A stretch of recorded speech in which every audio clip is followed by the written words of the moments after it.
नमस्कार साथियों, स्वागत है आपका अपने YouTube channel Jaipur study zone पर। आज की वीडियो में हम मौर्यकाल भाग 2 के बारे में पढ़ेंगे। यदि आप चैनल पर पहली बार आए हैं तो चैनल को सब्सक्राइब करें। मेरे द्वारा डाले गए सभी वीडियो की जानकारी प्राप्त करने के लिए बेल आइकन पर क्लिक करें। यदि वीडियो पसंद आए तो लाइक करें, ज़्यादा से ज़्यादा शेयर करें। दोस्तों, इस वीडियो में हम मौर्यकाल भाग 2 लेकर आए हैं। इससे पहले हमने मौर्यकाल के भाग 1 के बारे में पढ़ा था, जिसमें हमने मौर्यकाल के प्रमुख शासकों चंद्रगुप्त मौर्य, बिंदुसार और अशोक के बारे में जानकारी प्राप्त की थी। इस वीडियो में हम अशोक के अभिलेख, मौर्यकाल की कला और संस्कृति और मौर्यकालीन प्रशासन के बारे में पढ़ेंगे। हमारी कोशिश रहेगी टॉपिक से संबंधित समस्त जानकारी आपको दे सकें। तो साथियों, पढ़ते हैं मौर्यकाल के भाग 2 के बारे में। अशोक के अभिलेख। अशोक के अभिलेखों को दोस्तों सबसे पहले हम पढ़ेंगे कि अशोक के अब तक कम से कम 40 से भी अधिक अभिलेख हमें प्राप्त हो चुके हैं, जो देश के कोने कोने में स्थित हैं। इनमें सबसे पहले हम जानकारी प्राप्त करेंगे कि अशोक के अभिलेखों को सबसे पहले खोजा गया था टिफेन थेलर के द्वारा 1750 ईस्वी में। टिफेन थेलर ने खोजा था 1750 ईस्वी में, और इन अभिलेखों को सबसे पहले पढ़ा था जेम्स प्रिंसेप ने 1837 में। प्रयास किया था जेम्स प्रिंसेप ने 1837 में। तो टिफेन थेलर ने 1750 में खोजा था और 1837 में जेम्स प्रिंसेप ने पढ़ने की कोशिश की थी। और अब तक 40 से अधिक अभिलेख हमें भारत के कोने कोने में प्राप्त हो चुके हैं। अब इन अभिलेखों की जो लिपियाँ हैं, ब्राह्मी लिपि, खरोष्टी लिपि, ग्रीक और अरामाइक लिपि। ब्राह्मी लिपि जो भारत में अभिलेख प्राप्त हुए हैं उनकी लिपि है ब्राह्मी लिपि, और पाकिस्तान से जो मानसेहरा और शाहबाज गढ़ी के जो अभिलेख मिले हैं वह खरोष्टी लिपि में प्राप्त हुए हैं। इसके अलावा ग्रीक और अरामाइक लिपि में भी अशोक के अभिलेख मिलते हैं। अशोक का एक द्विभाषी अभिलेख मिला है, बहुत इम्पोर्टेंट है। अशोक का एक द्विभाषी अभिलेख मिला है, शार-ए-कुजा अभिलेख। यह कंधार, अफगानिस्तान से प्राप्त हुआ है। अगर पूछ लिया जाए एक अशोक का द्विभाषी अभिलेख कौन सा है, तो शार-ए-कुजा, कंधार, अफगानिस्तान से प्राप्त हुआ है। अशोक के अभिलेख निम्नलिखित हैं। अशोक के अभिलेख निम्नलिखित हैं, जिनमें सबसे पहले आता है बृहद शिलालेख। शिलालेखों को 2 भागों में बांटा गया है, बृहद शिलालेख और लघु शिलालेख। शिलाओं पर इनको जो धर्म से संबंधित बातें थी उनको अंकित करवाया गया था, इसलिए इनको शिलालेख कहा गया है।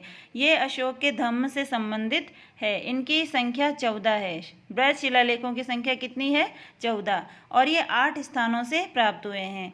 संख्या इनकी 14 है, लेकिन प्राप्त 8 स्थानों से हुए हैं। इनके अंदर देखिए, शाहबाजगढ़ी और मानसेहरा, ये दोनों ही स्थान पाकिस्तान में है। शाहबाजगढ़ी और मानसेहरा पाकिस्तान में है। हमने पढ़ा था अभी लिपि के बारे में, तो इन दोनों की लिपि कौन सी है? खरोष्टी लिपि। खरोष्टी लिपि के अंदर ये प्राप्त हुए हैं। इसके बाद में गिरनार गुजरात में स्थित है, धौली उड़ीसा के अंदर स्थित है। तो इस प्रकार से शाहबाजगढ़ी और मानसेहरा पाकिस्तान में है, गिरनार और धौली, गिरनार गुजरात में है, धौली उड़ीसा में है। ये अशोक के बृहद शिलालेख हैं। इनकी संख्या 14 है और ये 8 स्थानों से प्राप्त हुए हैं। और देखिए आगे के, इसके बाद में देखिए जोगढ़ उड़ीसा। धौली और जोगढ़ ये 2 उड़ीसा के अंदर है, गिरनार गुजरात में है। एक है एर्रागुड़ी आंध्र प्रदेश में। एर्रागुड़ी कहाँ पर है? आंध्र प्रदेश में। कालसी उत्तराखंड में है। कालसी कहाँ पर है? उत्तराखंड में। और सोपारा महाराष्ट्र में है। इस प्रकार से ये 8 स्थानों से प्राप्त हुए हैं 14 बृहद शिलालेख। 14 इनकी संख्याएं हैं, 14 यानी इनके ऊपर 14 जो है धर्म से संबंधित बातें लिखी गई है, और ये 8 स्थानों से प्राप्त हुए हैं, जिनमें अशोक के धम्म की बातें हैं। अशोक ने जो धर्म अपनाया था कलिंग युद्ध के बाद में, तो उस धर्म में उसने कौन कौन सी चीज़ें अपनाई, तो इन सब की जानकारी हमें इन शिलालेखों से प्राप्त होती है। इन 8 स्थानों से 14 शिलालेख मिले हैं, जिनमें अशोक के धम्म की बातें हैं, जो निम्नलिखित हैं। पहला जो है शिलालेख, उसमें है पशु हत्या पर प्रतिबंध। पहला शिलालेख है जिस पर पशु हत्या पर प्रतिबंध लगाया है अशोक ने। दूसरा शिलालेख जिसमें समाज कल्याण और पशु चिकित्सा से संबंधित बातें बताई है। इसके अलावा तीसरे शिलालेख में लोगों में धर्म की शिक्षा देने के लिए युक्त, रज्जुक और प्रादेशिक जैसे अधिकारी अधिकारियों की नियुक्ति की थी अशोक ने, जो 5 वर्ष में अपने क्षेत्र का दौरा करते थे और वहाँ पर पता लगाते थे कि प्रजा में क्या क्या चीज़ें हो रही है, सही चल रहे हैं या नहीं चल रहे हैं, अच्छी शिक्षा उनको प्राप्त हो रही है या नहीं हो रही। तो धर्म की शिक्षा देने के लिए ये 3 अधिकारियों की नियुक्ति की गई थी, युक्त, रज्जुक और प्रादेशिक। ये 5 वर्ष में अपने क्षेत्र का दौरा किया करते थे। तो इस प्रकार से पहले शिलालेख में पशु हत्या पर प्रतिबंध, दूसरे में समाज कल्याण और पशु चिकित्सा से संबंधित है, और तीसरे में ये युक्त, रज्जुक और प्रादेशिक जैसे 3 अधिकारियों की नियुक्ति करते थे जो 5 वर्ष में अपने क्षेत्र का दौरा किया करते थे। इसके आगे हम देखेंगे। चौथे शिलालेख में है धर्म के नियम। अशोक ने जो धम्म अपनाया है उसके नियम कौन कौन से हैं, इसके बारे में जानकारी दी गई है। 5वें शिलालेख में धम्म महामात्रों की नियुक्ति की जाती थी। धम्म महामात्रों की नियुक्ति की जाती थी और इनका कार्य होता था, अशोक के राज्यारोहण के 13वें वर्ष बाद में इन्होंने धम्म महामात्रों की नियुक्ति की थी, जो धर्म से संबंधित कार्यों की देखरेख किया करते थे। इसके अलावा 6ठे शिलालेख में है धम्म महामात्रों के लिए आदेश जारी किए गए हैं कि उनको कौन कौन से कार्य करने हैं। 7वां और 8वां शिलालेख देखिए दोस्तों, ये दोनों तीर्थ यात्रा से संबंधित है। 7वां और 8वां जो शिलालेख है यह तीर्थ यात्रा से संबंधित है। तो 7वें में तीर्थ यात्रा का वर्णन और 8वें में आखेटन का त्याग कराया गया है और धर्म यात्रा का वर्णन किया गया है। अगर ये दोनों चीज़ें नहीं हैं तो भी तीर्थ यात्रा के बारे में भी इसमें जानकारी दी गई है। तो 7वां और 8वां दोनों तीर्थ यात्रा से संबंधित बताए गए हैं और 8वें में आखेटन का त्याग भी किया गया है। 9वें शिलालेख में खर्चीले समारोहों पर रोक लगाई गई है। 9वां शिलालेख है, उसमें बताया गया है कि खर्चीले समारोह जो शादी ब्याह में खर्चा किया जाता है जन्म के अवसर पर, तो इनके ऊपर इनकी निंदा की गई है और इनमें रोक लगाने की बात अशोक ने कही है। 10वें शिलालेख में ख्याति और गौरव की निंदा की गई है। यदि व्यक्ति अपनी ख्याति और गौरव के लिए किसी भी अनुचित कार्य को अपनाता है तो उसकी निंदा की गई है कि अगर आप अच्छे कार्य कर रहे हो तो आपकी ख्याति अपने आप हो जाएगी, आप स्वयं कोशिश नहीं कर सकते कि आपकी ख्याति बढ़े और गौरव बढ़े। और धर्म की श्रेष्ठता का वर्णन इसमें किया गया है कि धर्म से श्रेष्ठ कुछ भी नहीं है, धर्म ही सबसे श्रेष्ठ है। इसके अलावा 11वें शिलालेख में धम्म नीति की व्याख्या की गई है। धर्म से संबंधित बातें बताई गई है और ऐसा बताया गया है कि धर्म से बड़ा कोई भी दान नहीं है, धम्म जैसा दान कोई भी नहीं है। और 12वें शिलालेख में सर्वधर्म समभाव की अवधारणा का वर्णन किया गया है। इसमें बताया गया है कि विभिन्न संप्रदायों के मध्य में सहिष्णुता पर बल दिया गया है और सर्वधर्म समभाव की अवधारणा का इसमें उल्लेख किया गया है कि सभी धर्म समान रूप से हैं, सभी को समान रूप से इनको अपनाना चाहिए, अलग अलग धर्म कुछ भी नहीं है। 13वां शिलालेख सबसे महत्वपूर्ण है दोस्तों, यह सबसे महत्वपूर्ण है, सबसे बड़ा है और इसमें कलिंग विजय, कलिंग का जो युद्ध हुआ था अशोक और कलिंग के राजा नंदराज के बीच में, इसका वर्णन किया गया है 13वें शिलालेख में। और इस कलिंग युद्ध के बाद में अशोक का जो हृदय परिवर्तन होता है इसके बारे में जानकारी दी गई है और हृदय परिवर्तन होता है और बौद्ध धर्म अपनाने की सूचना भी इसी अभिलेख से मिलती है। और अशोक की जो विदेश नीति है, दूसरे राज्यों से विदेशी जो राज्य थे इनके साथ में अशोक की नीति किस प्रकार की थी, किस प्रकार का व्यवहार था, इसकी जानकारी भी हमें 13वें शिलालेख से मिलती है। तो इस प्रकार से 13वां शिलालेख सबसे बड़ा है, सबसे महत्वपूर्ण है, क्योंकि इसमें कलिंग युद्ध के बारे में बताया गया है, अशोक के हृदय परिवर्तन के बारे में, बौद्ध धर्म अपनाने की सूचना मिलती है इसके अंदर और अशोक की विदेश नीति के बारे में भी बताया गया है। और 14वां और अंतिम शिलालेख है व्रत शिलालेख इसका, जिसमें बताया गया है कि प्रजा को धार्मिक जीवन जीने के नियम बताए हैं कि धार्मिक रूप से जीवन जीना चाहिए, आपको अच्छा जीवन जीना चाहिए। और अशोक के द्वारा सबसे लास्ट शिलालेख है ये व्रत शिलालेख, तो इसमें अशोक ने जो गलतियां की होंगी उनके बारे में भी चर्चा इस अभिलेख में की गई है। इस शिलालेख में अपनी गलतियों की चर्चा भी अशोक ने की है। अब आते हैं दोस्तों लघु शिलालेख। शिलालेख दो प्रकार के पढ़े हमने, वृहद शिलालेख और लघु शिलालेख। वृहद शिलालेख 14 हैं जो 8 स्थानों से प्राप्त हुए हैं, जो ऊपर हमने पढ़े हैं। इसके बाद में हम पढ़ेंगे लघु शिलालेख। ये आकार में छोटे हैं इसलिए इनको लघु शिलालेख कहा गया है और इनकी संख्या 15 है। ये अशोक के व्यक्तिगत जीवन से संबंधित है। पूछ लिया जाए कि अशोक के व्यक्तिगत जीवन से संबंधित कौन से अभिलेख हैं, तो लघु शिलालेख व्यक्तिगत जीवन से संबंधित है और वृहद शिलालेख अशोक के धम्म से संबंधित थे। तो इनके बारे में ये 15 कौन कौन से हैं, कौन कौन सी जगह से प्राप्त हुए हैं, इनके बारे में हम पढ़ लेते हैं। तो पहला है मास्की, कर्नाटक में। मास्की नामक स्थान से मिला है जो कर्नाटक में है। ब्रह्मगिरी अभिलेख शिलालेख कर्नाटक से मिला है। जट्टिंग रामेश्वर कर्नाटक से मिला है।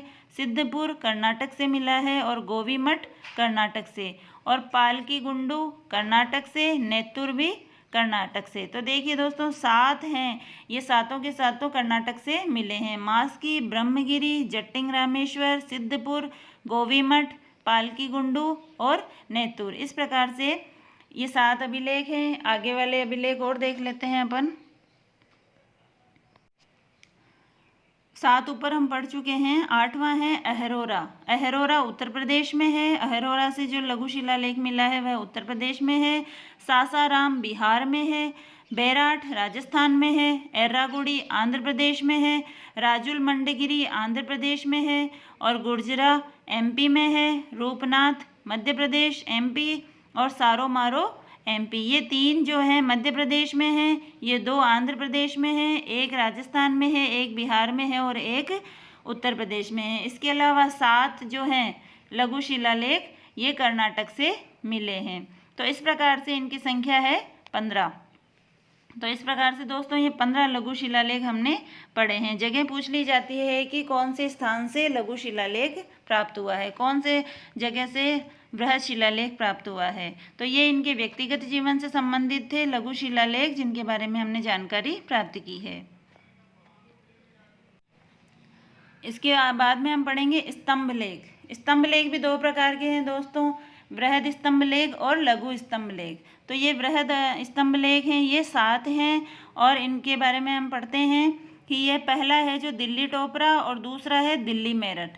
दिल्ली टोपरा और दिल्ली मेरठ। पहले यह टोपरा नामक स्थान पे था और ये वाला मेरठ स्थान पर था, लेकिन बाद में इनको फिरोज तुगलक ने दिल्ली में स्थापित करवा दिया। तो इनको दोनों के नाम से बुलाया गया, दिल्ली टोपरा और दिल्ली मेरठ। तो इन दोनों स्तंभ लेखों को फिरोज तुगलक ने दिल्ली में स्थापित करवाया था। इससे पहले ये जो पहला स्तंभ लेख है यह टोपरा नामक स्थान पर था और ये दूसरा जो है स्तंभ लेख यह मेरठ में था। तो फिरोज तुगलक के द्वारा दिल्ली में स्थापित कराने के कारण इनको दिल्ली नाम इनके आगे जोड़ दिया गया, तो दिल्ली टोपरा और दिल्ली मेरठ। इसके अलावा लौरिया अरराज और लौरिया नंदनगढ़, ये दोनों ही स्तंभ लेख बिहार के चंपारण जिले में स्थित हैं। तो इस प्रकार से देखिए दोस्तों 4 तो ये हो गए हैं, इस 7 हैं संख्या में, तो 2 आगे और हम पढ़ लेते हैं आगे। 5वां है रामपुरवा और छठा रामपुरवा। ये दोनों रामपुरवा नामक स्थान से 2 लघु स्तंभ लेख मिले हैं। रामपुरवा एक ही स्थान का नाम है, 5वां छठा 7 हैं इसलिए 5वां छठा नंबर डाल दिया गया है। तो रामपुरवा एक ही स्थान से 2 वृहद स्तंभ लेख मिले हैं। रामपुरवा से 2 स्तंभ लेख मिले हैं। 7वां है कौशाम्बी स्तंभ लेख। पहले कौशाम्बी में स्थित था, बाद में अकबर ने इलाहाबाद में स्थापित करवा दिया गया। कौशाम्बी स्तंभ लेख को पहले यह कौशाम्बी में था और अकबर ने इलाहाबाद में स्थापित करवा दिया था। इसके बाद में हम पढ़ेंगे लघु स्तंभ लेख, इनकी संख्या 5 है। अब हम पढ़ते हैं लघु स्तंभ लेख। इन स्तंभों पर अशोक ने राज्यादेश लिखवाए हैं। लघु स्तंभ लेख जो है अशोक के राज्यादेशों से संबंधित है, यानी राज्य के जो आदेश हैं जो लोगों में बंटवाए थे अशोक ने, ये लघु स्तंभ लेख हैं और इनकी संख्या 5 है। तो सबसे पहले आता है सांची। सांची कहाँ पर है? मध्य प्रदेश में। सारनाथ उत्तर प्रदेश में है। कौशाम्बी इलाहाबाद यूपी में है। रुम्मिनदेई नेपाल की तराई में है और निगलीवा नेपाल की तराई में है। इस तरह से ये 5 लघु स्तंभ लेख हैं और 7 हमने ऊपर वृहद स्तंभ लेख पढ़े हैं और ये जो स्तंभ लेख हैं ये अशोक के राज्य आदेश से संबंधित है। तो इस प्रकार से सांची, सारनाथ, कौशाम्बी, रुम्मिंदेई और निगलीवा ये 5 लघु स्तंभ लेख हैं। कौशाम्बी के लघु स्तंभ लेख को रानी का अभिलेख भी कहा जाता है। कई बार परीक्षा में पूछा गया है दोस्तों, इम्पोर्टेंट भी है। आप अच्छे से नोट डाउन कर लेना, अपने जो नोट्स बना लीजिएगा इनको अच्छे से रोक रोक करके, तो आपकी अच्छे से तैयारी हो जाएगी। रीट के एग्ज़ाम की डेट अब जल्दी ही घोषित होने वाली है दोस्तों, तो तैयारी में लगे रहें, तैयारी को छोड़े नहीं।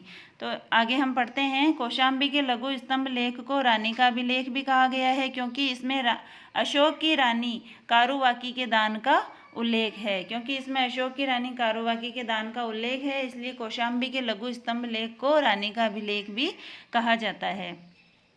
इसके बाद में हम पढ़ेंगे गुहा लेख, जो अशोक ने गुफाओं में, पहाड़ों के अंदर गुफाएं बनवा करके उनके दीवारों पर जो अपने आदेश छपवाए, अपने धम्म की जो शिक्षाएं दी थी, उनके बारे में हम पढ़ेंगे। उनको गुहा लेख कहते हैं। अशोक ने आजीवक सन्यासियों हेतु मगध बिहार के आसपास के क्षेत्रों में जो बराबर की पहाड़ियां हैं वहां पर गुफाओं का निर्माण करवाया था। आजीवक संप्रदाय के लोगों के लिए बराबर की पहाड़ियों में गुफाओं का निर्माण करवाया। कहाँ पर? मगध बिहार में। किसने करवाया? अशोक ने करवाया। तो इनकी संख्या 4 है। इनके बारे में हम आगे पढ़ लेते हैं। अशोक ने आजीवक सन्यासियों हेतु मगध बिहार के आसपास के क्षेत्रों में बराबर की पहाड़ियों में गुफाओं का निर्माण करवाया। इनकी संख्या 4 है। पहली है विश्व झोपड़ी, दूसरी है सुदामा, तीसरी है कर्ण चौपड़ और चौथी है लोमस ऋषि। इस तरह से 4 गुफाओं का निर्माण अशोक ने करवाया। इसके अलावा 3 गुफाओं का नाम और मिलता है जो अशोक के पुत्र दशरथ के द्वारा बनवाई गई थी नागार्जुन की पहाड़ियों में। तो यह आजीवक संप्रदाय के लोगों के लिए रहने के लिए अशोक ने बनवाई थी। इसके बाद में हम मौर्य काल के प्रशासन के बारे में पढ़ेंगे। मौर्यकालीन प्रशासन। तो देखिए दोस्तों, मौर्यकालीन शासन व्यवस्था की जानकारी कौटिल्य के अर्थशास्त्र, मेगस्थनीज की इंडिका और अशोक के शिलालेखों से हमें प्राप्त होती है। तो इसमें सबसे पहले आता है राजा। राजा जो है सेना का सबसे बड़ा अधिकारी होता था, क्योंकि उस समय राजतंत्रात्मक शासन व्यवस्था अपनाई गई थी। हमने महाजनपद काल में पढ़ा था कि मगध जो है सबसे शक्तिशाली राजतंत्र के रूप में उभरा था, तो वहाँ पर राजा ही प्रमुख होता था। तो इस तरीके से यहाँ पर राजतंत्रात्मक शासन व्यवस्था चलती थी। तो राजा जो है सेना का सबसे बड़ा अधिकारी होता था, प्रधान न्यायाधीश भी होता था, वैधानिक और कार्यकारी मामलों का सर्वोच्च अधिकारी भी होता था। इसके अलावा एक होती थी मंत्री परिषद। राजा का जो अपने कार्यों में सहायता करने के लिए एक मंत्री परिषद बनाई जाती थी। तो एक बड़ी मंत्री परिषद होती थी जिसके सदस्यों को 12,000 पण वार्षिक वेतन दिया जाता था। 12,000 पण वार्षिक वेतन दिया जाता था मंत्री परिषद के अंदर जो मंत्री होते थे उनको। एक होता था केंद्रीय अधिकारी तंत्र, जो बड़े बड़े अधिकारी होते थे जिनको अपना एक अलग से विभाग दे दिया जाता था। तो इनके बारे में हम पढ़ेंगे। उच्च अधिकारी होते थे ये, और इनको तीर्थ, अमात्य और महामंत्र कहा जाता था। ये जो उच्च अधिकारी होते थे केंद्रीय अधिकारी तंत्र के अंदर, इनको तीर्थ, अमात्य और महामंत्र कहा जाता था। अर्थशास्त्र में कौटिल्य का जो अर्थशास्त्र है उसमें 18 विभाग तीर्थों का वर्णन किया गया है। 18 विभागीय जो तीर्थ होते थे यानी मंत्री होते थे, 18 प्रकार के, उनके बारे में वर्णन किया गया है। तो सबसे पहले ये होता था पुरोहित। पुरोहित कौन होता था? प्रधानमंत्री। और एक होता था समाहर्ता, बहुत इंपॉर्टेंट है। समाहर्ता, सन्निधाता, ये वेरी इंपॉर्टेंट है दोस्तों। तो समाहर्ता जो होता था वह राजस्व विभाग का अधिकारी होता था। समाहर्ता राजस्व विभाग का अधिकारी होता था। सन्निधाता कोषाधिकारी होता था। कोष का जो अधिकारी होता था, खजाने का अधिकारी, खजाने की देखरेख करने वाला, वह सन्निधाता होता था। इसके अलावा सेनापति, नाम से ही पता चल रहा है सेना के द्वारा युद्ध लड़ा जाता है, तो युद्ध विभाग का जो अधिकारी होता था वह सेनापति होता था। इसके अलावा एक होता था युवराज। युवराज होता था प्रांतों का मुखिया। राजा का जो पुत्र होता था वह युवराज होता था। और प्रांत जो बटे हुए थे, 5 प्रांत थे मौर्य काल के अंदर। पहले चंद्रगुप्त मौर्य और बिंदुसार के समय 4 प्रांत हुआ करते थे, लेकिन अशोक के समय 5 प्रांत हो गए थे। तो इस प्रकार से 5 प्रांतों के जो अलग अलग मुखिया होते थे उनको हम युवराज कह सकते थे। तो ये युवराज जो है वह प्रांतों का मुखिया होता था। एक होता था प्रदेष्टा। प्रदेष्टा होता था फौजदारी न्यायाधीश। फौजदारी जो मामले होते हैं, ये चोरी डकैती मारपीट हत्या वाले मामले, इनका जो न्यायाधीश होता था उसको प्रदेष्टा कहा जाता था। इसके अलावा आगे देखते हैं। अगला है व्यावहारिक। व्यावहारिक होता था दीवानी न्यायाधीश। एक होता है फौजदारी और एक होता है दीवानी। दीवानी जो मामले होते हैं वह जमीनों से संबंधित जो भी विवाद होते हैं उनके जो न्याय हैं वे दीवानी न्यायालय में निपटाए जाते थे। और इनके जो मुख्य न्यायाधीश होता था दीवानी न्यायाधीश जो, उसको व्यावहारिक कहा जाता था। और फौजदारी न्यायाधीश को क्या कहा जाता था? प्रदेष्टा। इसके अलावा एक होता था नायक। युद्ध में सेना का नेतृत्व करता था। युद्ध में सेना का नेतृत्व करता था नायक। इसके अलावा एक है कारमांतिक। कारमांतिक मानसिक उद्योग धंधों का प्रधान निरीक्षक होता था। ये मानसिक गलत छप गया है दोस्तों, ये देखना। उद्योग धंधों का प्रधान निरीक्षक जो होता था वह होता था कारमांतिक। इसके अलावा मंत्रिण। मंत्रिण होता था मंत्री परिषद का अध्यक्ष। मंत्री परिषद का जो प्रमुख होता था उसको मंत्रिण कहा गया है। इसके अलावा दंडपाल। दंडपाल से संबंधित, दंड देने से संबंधित है। सीधे सीधे पता चल गया। तो पुलिस का कार्य क्या होता है? दंड देने का होता है। तो पुलिस के अधिकारियों को क्या कहा जाता था? दंडपाल। इसके अलावा एक होता है अंतःपाल। अंतःपाल होता था सीमावर्ती दुर्गों का रक्षक। सीमावर्ती दुर्गों का जो अध्यक्ष होता था उसको अंतःपाल कहा जाता था। और एक होता था दुर्गपाल। दुर्गपाल दुर्ग का अध्यक्ष, दुर्ग की जो देखरेख करने वाला होता था उसको दुर्गपाल कहा जाता था। इसके अलावा एक होता है पौर या नागरक। उस समय नगर को क्या कहा जाता था? पौर कहा जाता था। तो नगर का जो प्रमुख अधिकारी होता था वह क्या कहलाता था?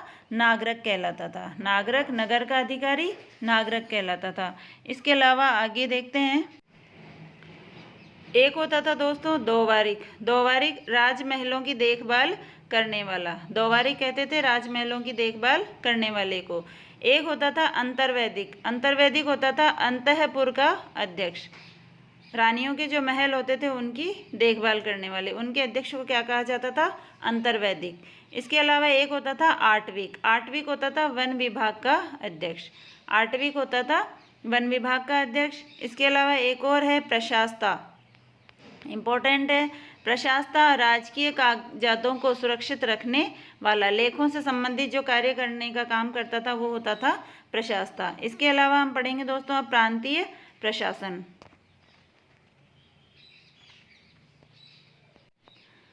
प्रांतीय प्रशासन पढ़ते हैं हम। वो केंद्रीय प्रशासन पढ़ा था हमने ऊपर, अब आ जाएगा प्रांतों का प्रशासन। तो संपूर्ण मौर्य साम्राज्य 5 प्रांतों में विभक्त होता था। चंद्रगुप्त मौर्य और बिंदुसार के समय तो 4 प्रांत हुआ करते थे, लेकिन अशोक के समय 5 प्रांतों में ये बट गया था। क्यों? क्योंकि अशोक ने कलिंग के युद्ध के द्वारा कलिंग को जीत लिया था, तो 5वां प्रांत कलिंग बनता है। तो हम देख लेते हैं। उत्तरापथ पहला प्रांत था। उत्तरापथ जिसकी राजधानी थी तक्षशिला। उत्तरापथ की राजधानी कौन सी थी? तक्षशिला। दूसरा था दक्षिणापथ। दक्षिणापथ की राजधानी थी स्वर्णगिरी। दक्षिणापथ की राजधानी थी स्वर्णगिरी। तीसरा प्रांत था अवंती राष्ट्र। अवंती राष्ट्र की राजधानी थी उज्जैनी। और चौथा था प्राचीपथ। प्राचीपथ यानी वो मगध वाला क्षेत्र बिहार के अंदर, और उसकी राजधानी थी पाटलिपुत्र। ये मुख्य था प्रांत जहाँ पर राजा शासन किया करता था मुख्य रूप से। और एक था कलिंग। कलिंग की राजधानी थी तोशाली। ये अशोक के समय बनी थी। और ये 4 जो है चंद्रगुप्त और बिंदुसार के समय 4 प्रांत थे, ये शुरू वाले ऊपर वाले, और ये 5वां जो प्रांत है ये अशोक के समय बना था। पाटलिपुत्र प्राचीपथ जो है ये मुख्य प्रांत हुआ करता था जहाँ राजा बैठता था, और बाकी के इन 4 प्रांतों में राजा के जो पुत्र होते थे युवराज, ये वहाँ का जो शासन व्यवस्था थी ये युवराज संभालते थे। इन प्रांतों को चक्र कहा जाता था। मौर्य काल में प्रांतों को क्या कहा जाता था? चक्र कहा जाता था। प्रशासन की सबसे छोटी इकाई जो थी वह गांव हुआ करती थी। प्रशासन की सबसे छोटी इकाई गांव हुआ करती थी। तो इस प्रकार से हम देख लेंगे कि पूरा जो प्रशासन था कैसे चलता था, प्रांतों का, प्रांत कैसे बनते थे। तो देखिए दोस्तों, 100 गांव मिलकर के संग्रहण का निर्माण करते थे। ये इकाइयाँ होती थी, गांव से ऊपर संग्रहण, उसके बाद खारवटिक, फिर स्थानीय, फिर मंडल और फिर प्रांत। तो 100 गांवों से मिलकर के बनता था संग्रहण और 200 गांवों से मिलकर के बनता था खारवटिक। 200 गांव से मिलकर के बनता था खारवटिक और 400 गांव मिलकर के बनाते थे स्थानीय और 800 गांव जब मिल जाते थे तो वो बनाते थे मंडल नामक इकाई। इस प्रकार से जब 4 मंडल मिल जाते थे तब एक प्रांत का निर्माण होता था।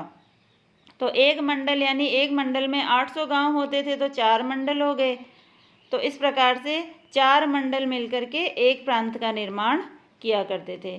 और उसके बाद में हम पढ़ेंगे ग्राम प्रशासन। तो ग्राम प्रशासन में ग्राम सभा होती थी। ग्राम सभा का मुखिया क्या कहलाता था? ग्रामिक कहलाता था। ग्राम प्रशासन का जो मुखिया होता था, गांव का जो प्रशासन संभालने वाला, वो ग्रामिक कहलाता था। इसके बाद में हम पढ़ेंगे नगर प्रशासन। नगर का प्रशासन कैसे चलता था? मेगस्थनीज ने पाटलिपुत्र में 6 प्रशासनिक समितियों का वर्णन किया गया है। मेगस्थनीज की जो पुस्तक है इंडिका में उन्होंने पाटलिपुत्र को पॉलीब्रोथा के नाम से पुकारा है और इसमें पाटलिपुत्र में 6 प्रशासनिक समितियों का वर्णन किया गया है। नगर का जो प्रशासन है वह 6 समितियों के द्वारा चलाया जाता था और प्रत्येक समिति में 5 सदस्य होते थे। प्रत्येक समिति में 5 सदस्य होते थे। तो इस प्रकार से कुल मिलाकर के समितियों के जो सदस्य होते थे वे 30 होते थे। तो 30 सदस्यों की समितियां हुआ करती थी जिसमें 5-5 सदस्य हुआ करते थे। तो पहली समिति थी शिल्पकला समिति। शिल्पकला समिति। दूसरी थी वैदेशिक समिति, विदेशों से संबंधित। इसके अलावा जनसंख्या समिति थी, उद्योग समिति थी, व्यापार वाणिज्य समिति थी और एक कर समिति हुआ करती थी। तो इस प्रकार से 6 प्रकार की समितियां हुआ करती थी जो नगर का प्रशासन चलाती थी, संचालित करती थी। नगर के प्रमुख को नागरक कहा जाता था। नगर के प्रमुख को क्या कहा जाता था? नागरक। और उस समय नगर को क्या कहा जाता था? पौर कहा जाता था। नगर को क्या कहा जाता था? पौर कहा जाता था और नगर के प्रमुख को नागरक कहा जाता था। और जो पुलिस होती थी उसको रक्षण कहा जाता था। रक्षा करने का काम करती थी इसलिए उनको रक्षण कहा जाता था। इसके अलावा हम देख लेते हैं सैन्य व्यवस्था। सैन्य व्यवस्था कैसी थी? माना जाता है कि मेगस्थनीज ने भी वर्णन किया है कि चंद्रगुप्त की जो सेना है वह विशाल सेना थी। चंद्रगुप्त के पास एक विशाल सेना हुआ करती थी जिसमें 6 लाख पैदल सैनिक होते थे, 30,000 अश्वारोही होते थे, 30,000 अश्वारोही सैनिक होते थे, 9,000 हाथी थे और 800 रथ वाले सैनिक हुआ करते थे। तो इस प्रकार से बहुत बड़ी सेना थी उसके पास में। सेना का प्रबंध 6 समितियों के द्वारा होता था। प्रत्येक समिति में 5 सदस्य होते थे और सेना का जो प्रधान होता था वह सेनापति होता था। तो देखिए दोस्तों, सेना का जो प्रबंध है वह भी 6 समितियों के द्वारा किया जाता था। ऊपर हमने पढ़ा नगर का प्रशासन भी 6 समितियों के द्वारा किया गया था। तो कन्फ्यूज होने की बिल्कुल भी ज़रूरत नहीं है। और इसमें भी उसी की तरह 5-5 सदस्य हुआ करते थे प्रत्येक समिति में। तो इस प्रकार से जस्टिन ने, महत्वपूर्ण है, बहुत इम्पोर्टेंट है कि जस्टिन महोदय ने चंद्रगुप्त की सेना को डाकुओं की सेना कहा था। जस्टिन महोदय हैं, उन्होंने चंद्रगुप्त की सेना को क्या कहा? डाकुओं की सेना कहा। तो इस प्रकार से ये हमने सैन्य व्यवस्था देख ली है। इसके बाद में हम देखेंगे न्याय व्यवस्था। इसके बाद में हम पढ़ेंगे न्याय व्यवस्था के बारे में। मौर्य काल में न्याय व्यवस्था जो है उसमें देखते हैं सम्राट सर्वोच्च न्यायाधीश होता था। सम्राट जो है वह सर्वोच्च न्यायाधीश होता था और न्यायालय 2 प्रकार के होते थे। पहला था धर्मस्थीय, दूसरा था कंटक शोधन। धर्मस्थीय जो होते थे उनको दीवानी न्यायालय भी कहा जाता था और कंटक शोधन को फौजदारी न्यायालय कहा जाता था। तो धर्मस्थीय या फिर दीवानी न्यायालय होते थे जिनमें जमीन से संबंधित विवादों के न्याय होते थे। इसके अलावा एक था कंटक शोधन जिसको फौजदारी न्यायालय भी कहा जाता था। इसमें चोरी, डकैती, मारपीट के न्याय से संबंधित न्याय होते थे इसके अंदर। तो इस प्रकार से हम न्यायालय 2 प्रकार के पढ़ते हैं, धर्मस्थीय और कंटक शोधन। धर्मस्थीय को कहा जाता था दीवानी और कंटक शोधन को कहा जाता था फौजदारी। दीवानी जमीन से संबंधित और फौजदारी चोरी, डकैती, मारपीट से संबंधित होते थे। इसके बाद में हम पढ़ेंगे गुप्तचर विभाग के बारे में। होता था गुप्तचर विभाग। गुप्तचर विभाग अर्थशास्त्र में गुप्तचर को गूढ़ पुरुष कहा गया है। सवाल पूछा जा चुका है कि मौर्य काल में गुप्तचर को क्या कहा जाता था, तो गूढ़ पुरुष कहा गया है। यह 2 प्रकार के होते थे। गुप्तचर जो है मौर्य काल में 2 प्रकार के होते थे, एक था संस्था और एक संचार। संस्था और संचार के रूप में होते थे। संस्था तो देखिए एक ही स्थान पर रहकर गुप्तचरी करने वाले होते थे, एक स्थान पर रहकर के गुप्तचरी करते थे ये लोग। और संचार, संचार का मतलब ही एक स्थान से दूसरे स्थान पर जाना होता है। तो संचार जो है वो होते थे भ्रमण करके गुप्तचरी करने वाले, एक स्थान से दूसरे स्थान पर जाकर के गुप्तचरी करते।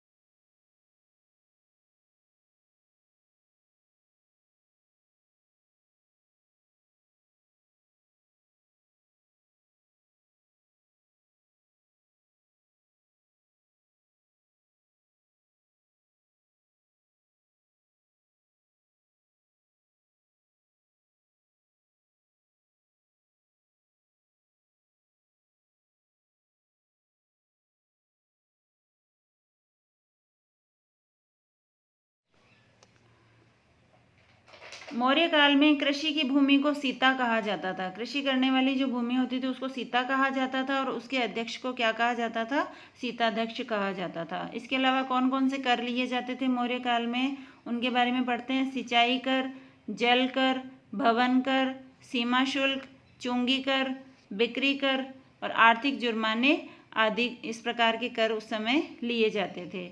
और देखिए आयात कर को कहा जाता था प्रवेश्य और निर्यात कर को कहा जाता था निष्क्रमण। ये दोनों ही इम्पोर्टेंट है, एक ये सीताध्यक्ष वाला भी इम्पोर्टेंट है। तो आयात कर को क्या कहा जाता था, प्रवेश्य, और निर्यात कर को क्या कहा जाता था, निष्क्रमण। इसके बाद में दोस्तों हम पढ़ेंगे मौर्य काल की कला से संबंधित जानकारी।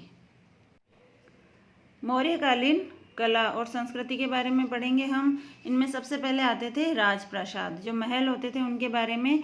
पाटलिपुत्र के जो महल हैं वह लकड़ी से निर्मित बताए गए हैं। ऐसा बताया गया है कि वे लकड़ी से निर्मित हुआ करते थे। मेगस्थनीज ने इनकी तुलना एक बटना और सूसा के महलों से की है। इम्पोर्टेंट है कि मेगस्थनीज ने मौर्य काल के राजप्रासादों की तुलना किससे की है, एक बटना और सूसा के महलों से की है।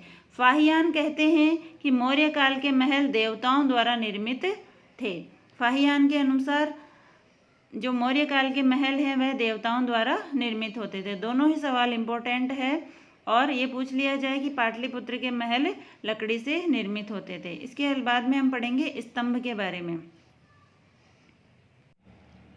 इसके बाद में हम पढ़ते हैं स्तंभ के बारे में। तो ये स्तंभ के बारे में प्रश्न पूछा जा चुका है एक बार, इसकी विशेषताओं के बारे में कि स्तंभ से संबंधित कौन सी जानकारी मौर्य काल से संबंधित नहीं है।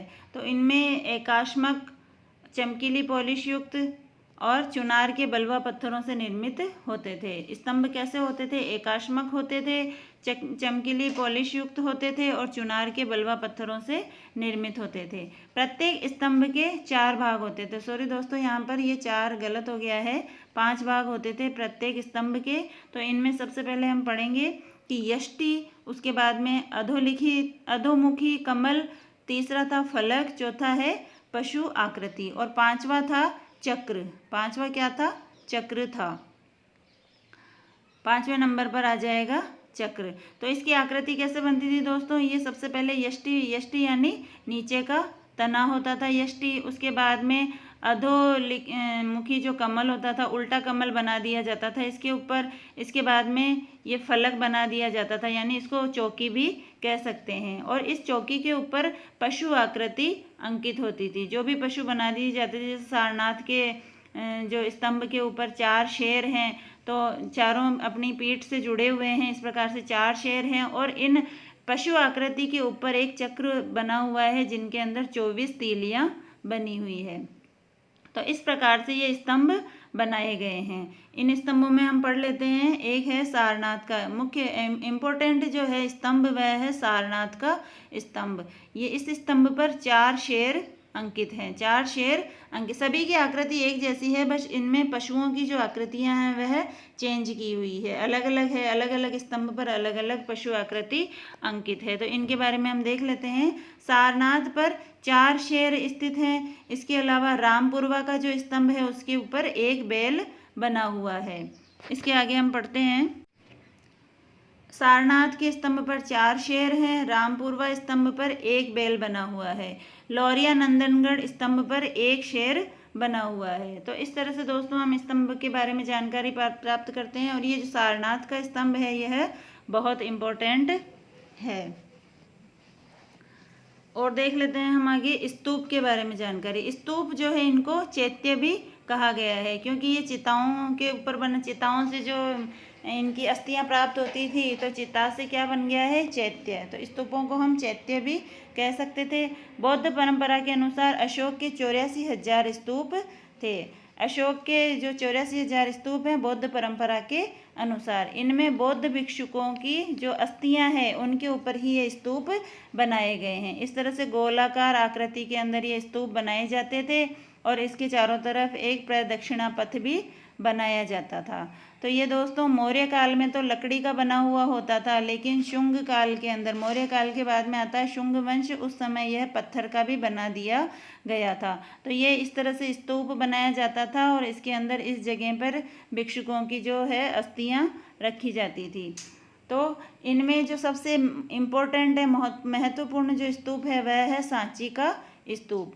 कहाँ पर है, एमपी में है। यह एमपी में है और यह बहुत ही महत्वपूर्ण स्तूप है। पूछ लिया जाता है कई बार कि सांची का स्तूप कहाँ पर है, तो मध्य प्रदेश में। इसके बाद में हम पढ़ेंगे गुहा विहार। गुहा विहार यानी गुफाओं में जो बनाए गए हैं, गुफाएं बनाई गई थी अशोक और उसके पुत्र के द्वारा।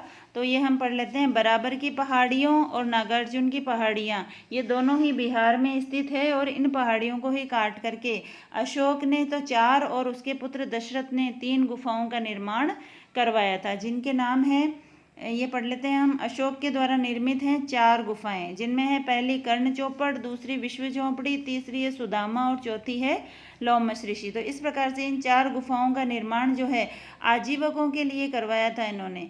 इनके पिता थे, अशोक के पिता थे बिंदुसार, वे आजीवक संप्रदाय के संरक्षक थे, आजीवक संप्रदाय के जो वे है अनुयायी भी बने थे। तो इन्हीं की सुरक्षा के लिए अशोक ने उनकी याद में ये जो 4 जो गुफाओं का निर्माण करवाया और अशोक के बाद में उनके पुत्र दशरथ ने भी 3 गुफाओं का निर्माण करवाया। अशोक ने बराबर की पहाड़ियों में और दशरथ ने नागार्जुन की पहाड़ियों में। ये दोनों ही पहाड़ियां बिहार में स्थित है। दशरथ द्वारा निर्मित है 3 गुफाएं, बहियक, वदथिक और गोपिका। इस प्रकार से ये 3 गुफाएं जो है आजीवकों के लिए दशरथ यानी अशोक के पुत्र ने बनवाई, बहियक, वदथिक और गोपिका। 4 गुफाएं हमने ऊपर पढ़ी है, कर्ण चौपड़, विश्व झोंपड़ी, सुदामा और लोमस ऋषि, वे अशोक के द्वारा बनवाई थी। दोनों ने ही आजीवक संप्रदाय के लोगों को संरक्षण देने के लिए बनवाई थी। इसके बाद में हम पढ़ेंगे मौर्य काल की मूर्ति कला। मौर्य काल में मूर्तियां जो है वह पत्थरों से बनने लगी थी। सर्वप्रथम मूर्तियों में पत्थरों का प्रयोग मौर्य काल में ही किया गया था, यह इम्पोर्टेंट है। और मूर्ति कला के अंदर धौली जो है उड़ीसा में है और कालसी उत्तराखंड में है। यहाँ से हाथी की मूर्तियाँ प्राप्त हुई है। मौर्यकालीन हाथी की मूर्तियाँ प्राप्त हुई है धौली उड़ीसा और कालसी उत्तराखंड से। इसके अलावा मथुरा, पटना, वाराणसी से यक्ष और यक्षिणी की मूर्तियाँ प्राप्त हुई है। ये यक्ष और यक्षिणी देवताओं के जो सेवा करने वाले होते थे, देवताओं की सेवा करने वाले जो अधिकारी होते थे उनको यक्ष और यक्षिणी कहा जाता था और इन्हीं की मूर्तियाँ मौर्य काल में बहुतायत में बनाई गई। तो मथुरा, पटना, वाराणसी और अन्य स्थानों से यक्ष यक्षिणी की मूर्तियाँ प्राप्त हुई है। इसके बाद में हम पढ़ेंगे मौर्य काल की भाषा और साहित्य के बारे में। मौर्य काल की भाषा क्या थी, कैसी थी और साहित्य कौन कौन सा लिखा गया था, तो इसके बारे में हम पढ़ते हैं दोस्तों। मौर्य काल में प्राकृत जो भाषा थी, मौर्य काल में प्राकृत जो थी वह जन भाषा थी, लोगों की भाषा, आम जन की भाषा क्या थी, प्राकृत थी। और राष्ट्रीय लिपि कौन सी थी, ब्राह्मी लिपि थी। राष्ट्रीय लिपि कौन सी थी, ब्राह्मी लिपि। और आमजन के बोलने की जो भाषा थी वह थी प्राकृत। और संस्कृत जो है वह शिक्षित समुदाय की भाषा थी, जो पढ़े लिखे लोग थे वे संस्कृत में वार्तालाप किया करते थे। इसमें सबसे पहले हम पढ़ेंगे साहित्य में। देखिए दोस्तों, कौटिल्य का अर्थशास्त्र। जिन ग्रंथों से, जिन साहित्य से मौर्य काल के बारे में हमें ज़्यादा से ज़्यादा जानकारी मिलती है, वे दो इम्पोर्टेंट ग्रंथ हैं। एक तो है कौटिल्य का अर्थशास्त्र और एक है मेगस्थनीज की इंडिका। इन दो ग्रंथों से मौर्य काल की बहुत सारी जानकारी हमें प्राप्त होती है। तो सबसे पहले हम पढ़ेंगे कौटिल्य का अर्थशास्त्र। कौटिल्य के अर्थशास्त्र को राजनीति का अर्थशास्त्र भी कहा जाता है। अर्थशास्त्र के नाम से यह ऐसे पता चलता है जैसे यह अर्थव्यवस्था के बारे में, आर्थिक स्थिति के बारे में बताती होगी, लेकिन ऐसा नहीं है। यह जो है राजनीतिक व्यवस्था से संबंधित पुस्तक है। मौर्य काल की जो राजनीतिक व्यवस्थाएं थी उनके बारे में इस अर्थशास्त्र ग्रंथ में बताया गया है। इसको 1909 में श्याम शास्त्री जो विद्वान थे उन्होंने वर्तमान स्वरूप में प्रकाशित करवाया था। इनकी जो मूल लिपियां हैं वह हमें प्राप्त नहीं हुई है, तो 1909 में श्याम शास्त्री ने वर्तमान स्वरूप में प्रकाशित करवाया था। इसमें 15 अध्याय और 180 प्रकरण है।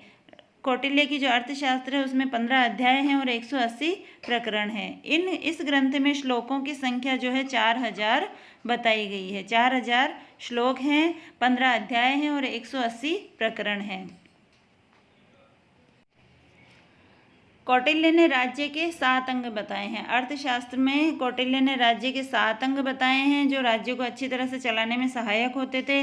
तो सबसे पहले है राजा। राजा जो है वह मुख्य होता था राज्य के अंदर। उसके बाद में अमात्य। अमात्य किसको कहा जाता था? मंत्रियों को। तो राजा के कार्यों में सहायता करने के लिए मंत्री हुआ करते थे, उनको अमात्य कहा गया है।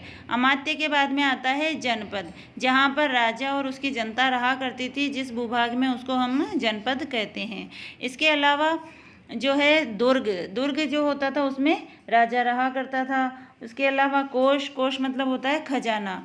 एक होते हैं मित्र, जो बाहर के जो राज्य होते थे उनको मित्र बना करके रखना पड़ता था। उनके साथ में किस प्रकार का व्यवहार किया जाता था?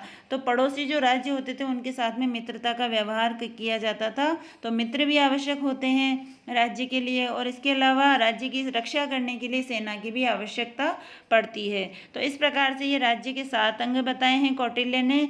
राजा, अमात्य, जनपद, दुर्ग, कोश, मित्र और सेना। इसके अलावा आता है दूसरा इम्पोर्टेंट ग्रंथ है मेगस्थनीज की इंडिका। मेगस्थनीज की इंडिका है, इसमें बताया गया है कि यह अपने मूल रूप में उपलब्ध नहीं है। जो असलियत में लिखी गई थी वह इंडिका आज हमें प्राप्त नहीं है। इसके कुछ अंश हैं वह उदाहरण के रूप में यूनानी लेखक हैं, जैसे एरियन, स्ट्रेबो, प्लिनी आदि की रचनाओं में मेगस्थनीज की इंडिका के बारे में हमें जानकारी मिलती है। तो उसी के आधार पर हम यह बता सकते हैं कि मेगस्थनीज ने इंडिका नामक ग्रंथ में भारतीय समाज का उल्लेख किया है। समाज से संबंधित है। समाज की जो मौर्य काल की जो धार्मिक स्थिति, सामाजिक स्थिति, आर्थिक स्थिति है, इन सब के बारे में जानकारी हमें इंडिका से प्राप्त होती है। तो भारतीय समाज का उल्लेख किया गया है इंडिका के अंदर। समाज के 7 वर्ग बताए हैं। मेगस्थनीज ने समाज को कितने भागों में बांटा था? 7 भागों में बांटा था। क्या कौन कौन से भाग थे? दार्शनिक, कृषक, शिकारी व पशुपालक, व्यापारी, शिल्पी, योद्धा, निरीक्षक और मंत्री। तो इस प्रकार से समाज को मेगस्थनीज ने 7 वर्गों में बांटा था। मौर्य काल के समाज को कितने भागों में बांटा था? 7 भागों में। पहला है दार्शनिक, दूसरा है कृषक, तीसरा है शिकारी और पशुपालक, चौथा है व्यापारी, 5वां है शिल्पी, 6ठा है योद्धा और 7वां है निरीक्षक या मंत्री। तो इस प्रकार से मेगस्थनीज ने इस ग्रंथ में पाटलिपुत्र को पोलीब्रोथा के नाम से पुकारा है। कई बार प्रश्न पूछा जा चुका है मेगस्थनीज ने पाटलिपुत्र को किस नाम से संबोधित किया है? तो पोलीब्रोथा के नाम से संबोधित किया है। मेगस्थनीज के अनुसार मौर्य काल में दास प्रथा नहीं थी। मेगस्थनीज ने दास प्रथा से इनकार किया है कि मौर्य काल में दास प्रथा नहीं थी। इसके अलावा मौर्य काल से संबंधित और भी बहुत सारा साहित्य लिखा गया है, और भी बहुत सी किताबें हैं जिसमें मौर्य काल की जानकारी हमें प्राप्त हो जाती है। तो इन पुस्तकों में हम पढ़ेंगे मोगलीपुत्र तिस्स की कथावत्थु नामक ग्रंथ लिखा मोगलीपुत्र तिस्स ने। इसके अलावा भद्रबाहु जो जैन संत थे, इन्होंने लिखा कल्पसूत्र। इसमें भी मौर्य काल से संबंधित जानकारी हमें मिलती है। इसके अलावा जैन ग्रंथ है, जैन धर्म का ग्रंथ है भगवती सूत्र, इसमें भी हमें मौर्य काल की जानकारी प्राप्त होती है। इसके अलावा एक है सुबंधु का वासवदत्ता और सोमदेव का कथा सरित सागर। तो इस तरह से इन ग्रंथों में हमें मौर्य काल से संबंधित जानकारी मिल जाती है। इसके अलावा और ग्रंथ हैं सोमदेव का कथा सरित सागर और कलहण की राजतरंगिणी, इससे भी हमें मौर्य काल की जानकारी प्राप्त होती है। और विशाख दत्त का मुद्रा राक्षस, इससे भी हमें मौर्य काल के बारे में जानकारी मिलती है। इसके अलावा बहुत ही इम्पोर्टेंट है, राजस्थान से संबंधित है मौर्य काल का जो एक अभिलेख है अशोक का, वह राजस्थान से प्राप्त हुआ है। हमें भाबरू का लघु शिलालेख कहा जाता है, भाबरू का लघु शिलालेख कहा जाता है। और यह कहाँ से मिला है हमें? बीजक की पहाड़ी, बैराठ, जयपुर के पास में बैराठ नामक स्थान है, वहाँ पर बीजक की पहाड़ी से हमें भाबरू का लघु शिलालेख मिला है। इस शिलालेख की खोज किसने की थी? कैप्टन बर्ट ने की थी। इसके शिलालेख को किसने खोजा था? कैप्टन बर्ट ने। बहुत इंपॉर्टेंट है कि भाबरू के शिलालेख की खोज किसने की थी? कैप्टन बर्ट ने की थी। वर्तमान में यह शिलालेख जो है वह कोलकाता संग्रहालय में संग्रहित है। अशोक ने इस शिलालेख में बौद्ध धर्म और त्रिरत्नों के प्रति आस्था प्रकट करी है। अशोक ने इस ग्रंथ में शिलालेख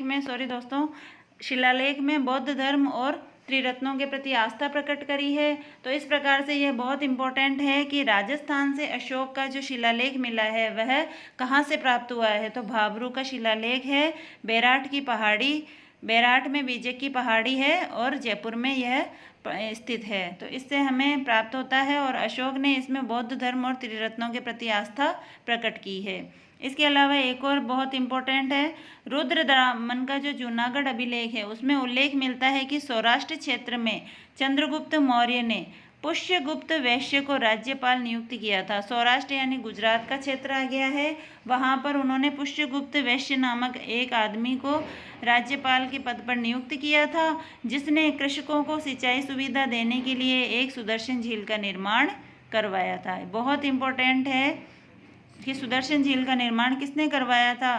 तो चंद्रगुप्त मौर्य के समय पुष्यगुप्त वैश्य ने करवाया था। शासक कौन था उस समय? चंद्रगुप्त मौर्य। और सौराष्ट्र क्षेत्र में बनवाया था, तो सौराष्ट्र क्षेत्र का राज्यपाल कौन था? पुष्यगुप्त वैश्य। तो सुदर्शन झील का निर्माण करवाया पुष्यगुप्त वैश्य ने और उस समय शासक कौन था? चंद्रगुप्त मौर्य। तो इस प्रकार से दोस्तों आज हमने मौर्य काल के भाग 2 के बारे में जानकारी प्राप्त करी है। आशा करती हूँ आपको ये वीडियो पसंद आएगा। और तो साथियों अब अगले वीडियो में हम मिलेंगे, तब तक के लिए नमस्कार, धन्यवाद। देखते रहिए, लाइक करते रहिए, सब्सक्राइब करें हमारे चैनल को, शेयर करें, कमेंट अवश्य करें, बताएं कैसा लगा हमारा वीडियो।